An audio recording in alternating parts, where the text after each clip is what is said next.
ಹಿಂದಿಗಾಗಿ ಬೋರ್ಡ್ನಿಂದ ನಡೀತಕ್ಕಂಥ SA1 ಪರೀಕ್ಷೆಯ ಪ್ರಶ್ನೆ ಪತ್ರಿಕೆಯನ್ನು ಕೀ ಉತ್ತರದೊಂದಿಗೆ ನೋಡೋಣ.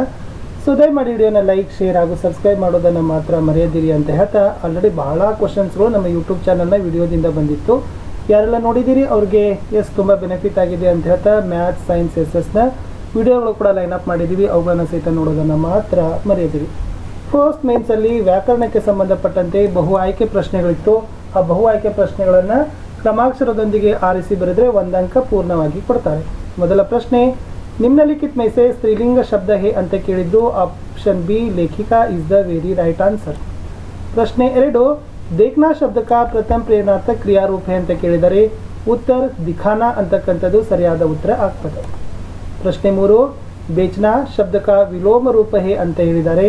ಸೊ बेचना ಏನಾಗ್ತದಪ್ಪ ಅಂದ್ರೆ ಆಪ್ಷನ್ ಡಿ ಖರೀದನಾ ಅನ್ನೋದು ಸರಿಯಾದ ಉತ್ತರ. ಪ್ರಶ್ನೆ 4, ನಿಮ್ನ में से ಏಕವಚನ ಶಬ್ದ है ಅಂತ ಕೇಳಿದರೆ ಅದರಲ್ಲಿ ಆಯ್ಕೆ ಎ ದುಕಾನ್ ಅಂತಕ್ಕಂಥದ್ದು ಏಕವಚನ ಶಬ್ದ ಆಗ್ತದೆ. ಪ್ರಶ್ನೆ 5, अपने ಚಶ್ಮಾ ಲಗಾಯಾ ನಹಿ ಥಾ ಅಂತ ಕೇಳಿದ್ರು. ಇಲ್ಲಿ ಕ್ವಶನ್ ಮಾರ್ಕಲ್ಲಿ ಕೇಳಿದರೆ ಆಪ್ಷನ್ ಸಿ ಪ್ರಶ್ನಾರ್ಥಕ ಅನ್ನೋದು ಸರಿಯಾದ ಉತ್ತರ ಬರ್ತದೆ. ಇನ್ನು 6ನೇ ಪ್ರಶ್ನೆ, ಬಸಂತ್ ಜಮೀನ್ ಡ್ಯಾಶ್ ಲೇಟಾತ ಅಂತ ಇತ್ತು. ಬಸಂತ್ ಜಮೀನ್ ಪರ್ ಲೇಟಾತ, ಆಪ್ಷನ್ ಎ ಪರ್ ಅಂತಕ್ಕಂಥದ್ದು ಸರಿಯಾದ ಉತ್ತರ. ಸ್ವಾಗತ್ ಶಬ್ದ ಮೇ ಸಂಧಿ ಹೇ ಅಂತ ಕೇಳಿದರೆ ಆಪ್ಷನ್ ಬಿ ಎನ್ ಸಂಧಿ ಅನ್ನೋದು ಸರಿಯಾದ ಉತ್ತರ ಬರ್ತದೆ. ಇನ್ನು 8ನೇ ಪ್ರಶ್ನೆ, ಯಾವುದು ತತ್ಪುರುಷ ಸಮಾಸಕ್ಕೆ ಉದಾಹರಣೆ ಅಂತ ಕೇಳಿದ್ರು. ಆಪ್ಷನ್ ಸಿ ರಾಜಪುತ್ರ ಅಂತಕ್ಕಂಥದ್ದು ತತ್ಪುರುಷ ಸಮಾಸಕ್ಕೆ ಉದಾಹರಣೆ ಆಗ್ತದೆ. ಇನ್ನು ಅನುರೂಪತೆಗಳನ್ನು ನೋಡೋದಾದರೆ ತುಂಬ ಸರಳ ಇತ್ತು. ಅಬ್ದುಲ್ ಕಲಾಂ, ರಾಮಾನಂದ ಶಾಸ್ತ್ರಿ, ಜೈನುಲ್ ಆಬ್ದೀನ್, ಪಕ್ಷಿ ಲಕ್ಷ್ಮಣ್ ಶಾಸ್ತ್ರಿ. ಸೊ ನೋಡಿ, ಇದು ಏನಿದೆಪ್ಪ ಅಂತಂದರೆ ಗೆಳೆಯರ ಒಂದು ಜೋಡಿ. ಇನ್ನು ಬಿಸ್ತರ್ ಕೆ ನೀಚೆ सीविंग का डब्बा सिरहाने ಅಂತಿದೆ. रात को पहनने के कपड़े ಅಂತಕ್ಕದ್ದನ್ನು ಬರಿಬೇಕಾಗಿತ್ತು. ಇನ್ನು ವಿಚಾರ ವಿನಿಮಯಕ್ಕೆ लिए ವಿಡಿಯೋ ಕಾನ್ಫರೆನ್ಸ್ ಬರ್ತದೆ. ಇನ್ನು ಪಾರದರ್ಶಿ ಪ್ರಶಾಸನಕ್ಕೆ लिए ಕೇಳಿದರೆ ಈ ಗವರ್ನೆನ್ಸ್ ಅಂತ ಕರೀತಾರೆ. ನ್ಯಾಯಕ ಪತಾಕ ಇದೆ. ನೆಕ್ಸ್ಟ್ ಜ್ಞಾನಕ ದೀಪ ಅಂತಕ್ಕಂಥದ್ದು ಸರಿಯಾದ ಉತ್ತರ ಬರಬೇಕು. ಇನ್ನು ಒಂದೇ ವಾಕ್ಯದಲ್ಲಿ ಉತ್ತರವನ್ನು ಬರಲಿಕ್ಕಿರ್ತಕ್ಕಂಥ ಪ್ರಶ್ನೆಗಳಲ್ಲಿ ಗಿಲ್ಲು गर्मी के दिनों में कहाँ लेट जाता था ಅಂತ ಇದೆ. ಸೊ ವೆರಿ ಈಸಿ, ಸುರಾಹಿ पर लेट जाता था. ಇನ್ನು ಪ್ರತಾಪ್ ರಾಜ್ಕಿಶೋರ್ ಕೆ ಘರ್ ಕ್ಯೂ ಆಯಾ ಅಂತ ಇದೆ. ಪ್ರತಾಪ್ 14.5 ಆನೆ पैसे लौटाने के लिए राजकिशोर के घर आया ಅಂತ ಬರಿಬೇಕು. 15ನೇ ಪ್ರಶ್ನೆ, जय हिंद का नाद कहाँ कहाँ पर गूंजना चाहिए ಅಂತ ಇದೆ. ಸೊ जय हिंद का नाद सकल नगर और ग्राम में गूंजना चाहिए ಅನ್ನೋದು ಇತ್ತು. ಇನ್ನು कवि के अनुसार आज की दुनिया कैसी ಅಂತ ಕೇಳಿದರೆ ವೆರಿ ಈಸಿ, कवि के अनुसार आज की दुनिया विचित्र और नवीन है ಅನ್ನೋದು ಇತ್ತು. 2 ಮಾರ್ಕ್ಸ್ ಕ್ವಶನ್ ಅಲ್ಲಿ ನೋಡೋಣ. सेब का महत्व ಕೇಳಿದರೆ एक सेब रोज खाने से डॉक्टरों की ज़रूरत नहीं होगी. सेब रस और स्वाद में आम से बढ़कर नहीं है तो घटकर भी नहीं. सेब को यह स्थान मिल चुका है, अब वह केवल स्वाद की चीज़ नहीं उसमें गुण भी है ಅನ್ನೋದು ಇತ್ತು. ಇನ್ನು ಗಿಲ್ಲು लेखिका को कैसे चौंकाता था ಅಂತ ಕೇಳಿದರೆ सो गिल्लू लेखिका को चौंकाने के लिए कभी फूलदान के फूलों में, इस पर्दे की चुन्नट में और सोनजूही की पत्तियों में छिप जाता था ಅಂತ ಬರೀರಿ. 19ನೇ ಪ್ರಶ್ನೆ, आशी अम्मा जी अब्दुल कलाम को खाने में क्या क्या देती थी. ನೋಡಿ, आशी अम्मा जी अब्दुल कलाम के सामने केले के पत्ते पर बिछाती थी और उस पर चावल, सुगंधित स्वादिष्ट सांबार, घर का बना अचार और नारियल की ताज़ी चटनी देती थी. 20ನೇ ಪ್ರಶ್ನೆ, इंटरनेट से खरीदारी में कैसे मदद मिल सकती है ಅಂತ ಕೇಳಿದ್ದಾರೆ. ಇಲ್ಲಿ इंटरनेट द्वारा घर पर बैठे बैठे खरीदारी कर सकते हैं, कोई भी बिल भर सकते हैं. इससे दुकान जाने और लाइन में घंटों खड़े रहने का समय बच सकता है. 21, कवि ने मातृभूमि को अमरों की जननी क्यों कहा है.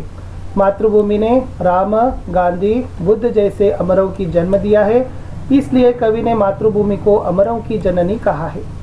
इन्हें 22, नर किन को एक समान लांग सकता है ಅಂತ ಕೇಳಿದರೆ कवि रामधारी सिंह दिनकर जी प्रस्तुत कविता में आधुनिक मानव की भौतिक साधना के बारे में वर्णन करते हुए कहा है कि यह नर सरित, गिरि, सिंधु को एक समान लांग सकता है. इन शनि ग्रह को शनिचर क्यों कहते हैं ಅಂತ ಕೇಳಿದರೆ आकाश के गोले पर यह ग्रह बहुत धीमी गति से चलता दिखाई देता है, इसलिए शनि को शनिचर कहते हैं ಅಂತ ಬರೀರಿ. ಇನ್ನು शनि ग्रह के वायुमंडल का तापमान क्यों कम है ಅಂತ ಕೇಳಿದರೆ ಅಲ್ಲಿ शनि ग्रह सूर्य से पृथ्वी की अपेक्षा 10 गुना अधिक दूर है, इसलिए बहुत कम सूर्य ताप उस ग्रह तक पहुंचता है, इसलिए शनि ग्रह के वायुमंडल का तापमान कम है ಅಂತ ಇತ್ತು. ಇನ್ನು सत्य के बारे में मैन्सफील्ड के विचार क्या है ಅಂತ ಕೇಳಿದರೆ सत्य के बारे में जॉन मैन्सफील्ड का विचार यही था कि सत्य की नाव से ही हम भवसागर का संतरण कर सकते हैं।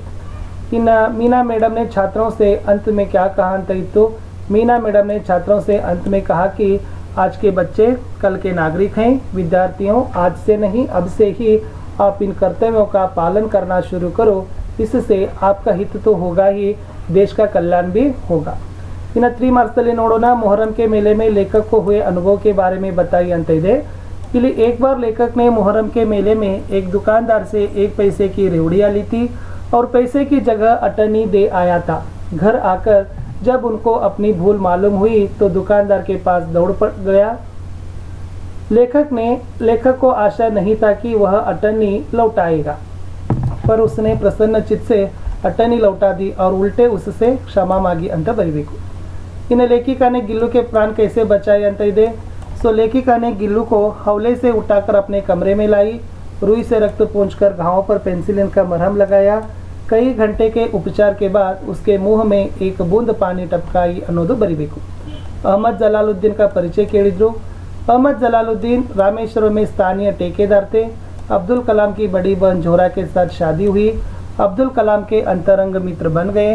पूरे इलाके में सिर्फ अहमद जलालुद्दीन ही अंग्रेजी लिख सकते थे। इन सोशल नेटवर्किंग ಬಗ್ಗೆ प्रश्न इतो। सोशल नेटवर्किंग एक क्रांतिकारी खोज है जिसने दुनिया भर के लोगों को एक जगह पर ला खड़ा कर दिया है। सोशल नेटवर्किंग के कई साइट से फेसबुक, आर्कुट, ट्विटर आदि, इन साइटों के कारण देश विदेशों की रहन सहन, वेशभूषा, खान पान के अलावा संस्कृति, कला आदि का प्रभाव शीघ्रातिशीघ्र समाज पर पड़ रहा है। इन चप्पलों चोरी से बचने के ईमानदार डेलीगेट ने क्या सुझाव दिया। अली चप्पलों की चोरी से बचने के लिए ईमानदार डेलीगेट ने यह सुझाव दिया कि चप्पलें एक जगह नहीं उतारनी चाहिए। एक चप्पल यहाँ उतारिए तो दूसरी 10 फीट दूर, तब चप्पलें चोरी नहीं होती। एक जगह जोड़ी होगी तो कोई भी पहन लेगा ಅನ್ನೋದು उत्तर। इन कवि ने मातृभूमि के प्राकृतिक सौंदर्य का वर्णन कैसे किया है दे। भारत माँ के खेत हरे भरे और सुहाने हैं। यहाँ के वन उपवन फल फूलों से युक्त है। इसके अंदर खनिजों का व्यापक धन भरा हुआ है। इस सुख संपत्ति और धन धाम को माँ मुक्त हस्त से बांट रही है। 31 दिनकर जी के अनुसार मानव का सही परिचय ಕೇಳಿದ್ದಾರೆ। दिनकर जी के अनुसार मानव का सही परिचय इस प्रकार दिया है कि मानव के बीच स्नेह का बांध बांधना मानव की सिद्धि है। जो मानव दूसरे मानव से प्रेम का रिश्ता जोड़कर आपस की दूरी को मिटाता है वही मानव कहलाने योग्य है। इन दोहेद भावार्थ ಕೇಳಿದ್ರು। रामनाम मणि दीपदरु जीह देहरी द्वार तुलसी भीतर बाहिरो जो चाहसी उजियार। कविता तुलसी के दोहे, कवि गोस्वामी तुलसीदास। प्रस्तुत दोहा मुख अर्थात मुंह और मुखिया दोनों के स्वभाव की समानता दर्शाते हुए कहा कि मुखिया को मुंह के समान होना चाहिए। मुंह खाने पीने का काम अकेले करता है, लेकिन उससे सारे शरीर के अंगों का पालन पोषण होता है। मुखिया भी ऐसे ही होना चाहिए कि वह काम अपनी तरह से करे, लेकिन उसका फल सभी में बांटे। इन कन्नड़ या अंग्रेजी में अनुवाद है। बसंत नोट लेकर बाजार की ओर भागता है। राजकिशोर वही खड़े रहते हैं। धीरे धीरे 15-20 मिनट बीत जाते हैं। बसंत ನೋಟು ತೆಗೆದುಕೊಂಡು ಪೇಟೆಯ ಕಡೆಗೆ ಓಡುತ್ತಾನೆ। ರಾಜಕಿಶೋರ್ ಅಲ್ಲಿಯೇ ನಿಂತುಕೊಳ್ಳುತ್ತಾರೆ। ಹಾಗೆಯೇ 15-25 ನಿಮಿಷಗಳು ಗತಿಸಿ ಹೋದವು ಅಂತಕ್ಕಂಥದ್ದು ಇತ್ತು। ಇನ್ನು 4 ಮಾರ್ಕ್ಸಲ್ಲಿ बसंत के आदर्श गुण ಕೇಳಿದರೆ ಅಥವಾ बसंत एक ईमानदार लड़का ಅನ್ನೋದು उत्तर। बसंत एक स्वाभिमानी लड़का है। पंडित राजकिशोर ऐसे ही 2 पैसे देता है। बसंत उस पैसे को भीख मानकर इनकार करता है। बसंत ईमानदार लड़का है। जब नोट भुनाकर वापस लौट रहा था, एक मोटर के नीचे आ गया। उसका सामान पैसे सब बिखर गए। उसके दोनों पैरे कुचले गए। वह बेहोश हो गया। होश आने पर प्रताप द्वारा 14.5 आने पंडित राजकिशोर को लौटाता है ಅನ್ನೋದು उत्तर। 35ನೇ ಪ್ರಶ್ನೆ दोहे को पूर्ण कीजिए ಅಂತ ಇದೆ। मुखिया मुख सो चाहिए खाना पाना को एक पाले पोसे सकल अंग तुलसी सहित विवेक।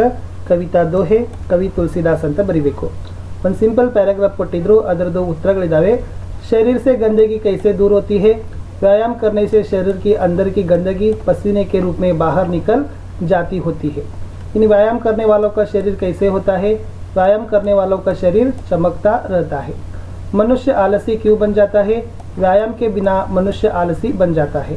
स्वस्थ मस्तिष्क कहाँ रहता है। ಸ್ವಸ್ಥ ಶರೀರ ಮೇ ಸ್ವಸ್ಥ ಮಸ್ತಿಷ್ಕ रहता है.